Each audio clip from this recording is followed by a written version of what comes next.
"Dave, why did you come in by taxi today?" my boss asked, glancing toward the parking lot. "What happened to the BMW we gave you?" The room went quiet. I opened my mouth to answer, and realized my marriage had already spoken for me. I'm 44. I'm a regional sales director for a medical equipment company based in Denver. I've been with the firm long enough to earn trust, autonomy, and a company car, an unmarked BMW that said reliable without screaming rich. I'd been married to Erin for 10 years. Together for 12. Long enough to think we knew the rules of each other's lives. The distance didn't arrive with shouting or slammed doors. It arrived as logistics. Missed dinners. Separate calendars. Erin stopped asking when I'd be home and started telling me when she wouldn't be. She took over house stuff, she said, because I was busy being important. I believed her. I let her. It felt efficient. Like teamwork.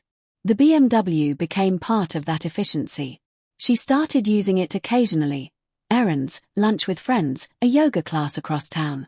I didn't love it, but I didn't fight it either. Marriage is compromise, right? And I liked that she felt proud driving it. That we looked like a unit from the outside. Until the Monday morning I showed up in a taxi. The BMW hadn't been in the garage. Erin had texted. Had to take it. I'll explain later. Later never comes when it's inconvenient. In the conference room, my boss waited. He wasn't angry. Just curious. That's worse. Curiosity means there's already information you don't have. "I didn't realize we were sharing company assets," he said gently. Accounting flagged something odd. Mileage reports. Locations. My stomach dropped. I knew those locations. They weren't grocery stores or yoga studios. They were addresses I'd never been to. Midday stops. Long durations. Regular patterns. I said nothing. He nodded, the way people do when they're disappointed but done explaining. "Sort it out," he said. "And Dave, keep your personal life personal." That's when I understood. My private life wasn't private anymore. It had fingerprints on it. That night, I asked Erin to sit down. No accusations. Just facts. I asked why the car had been at the same address 3 afternoons a week. Why the mileage logs didn't match my calendar. Why my boss knew before I did. She didn't deny it. She sighed. Tired. Almost bored. "It's not what you think," she said, which is always a lie that buys time. Then she added, "I needed space. And convenience." I asked who lived there. "A friend," she said. "Someone who listens." I asked if she'd been sleeping with him. She shrugged. "Does it matter?" That shrug hurt more than a confession. I told her it mattered to me. That it mattered to my job. My reputation. The trust I'd built. She looked at me like I was missing the point. "Your feelings don't matter to me," she said. "You were convenient. The car was convenient. This life was convenient." There it was. Not cheating framed as passion, but as logistics. My marriage reduced to a resource. The confrontation didn't explode. It cooled. We spoke in measured sentences like adults dissolving a contract. She admitted she'd used the BMW to impress him. To feel important in a way she didn't feel at home. She said my work had consumed me, as if the income hadn't funded her freedom. I slept on the couch.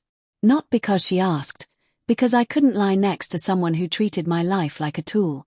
The turning point came the next morning, standing in the garage, staring at the empty space where the BMW should have been.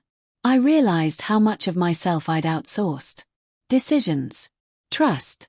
My sense of worth. I'd mistaken quiet for peace and compromise for respect. I stopped begging that day. Not dramatically. I just stopped explaining. I reported the misuse myself. To HR. To accounting. It wasn't noble. It was necessary. I returned the car. Took the hit. Accepted the embarrassment like a grown man who refuses to hide from consequences he didn't create but allowed. At home, I set boundaries Erin laughed at. So I packed a bag and left. No speeches. No ultimatums. Just action. The apartment I found was smaller. Older. quiet in a way that felt honest. The resolution wasn't fast. My boss didn't applaud my integrity. Trust rebuilds slowly. My parents didn't pick sides. Friends asked careful questions. Erin sent messages that alternated between regret and irritation when convenience disappeared. I didn't reply. Months later, the company issued me another car. Not a BMW. Something modest. Reliable. I preferred it. It matched the life I was choosing. One where my value wasn't something others could borrow without permission. Here's what I learned, and maybe you need this too. When someone treats your life like a resource, they'll drain it without noticing. Boundaries aren't walls. They're lines that tell people where respect begins. When my boss asked about the company BMW, I realized my private life was exposed. So I reclaimed it. Quietly. Completely. And this time, I kept the keys.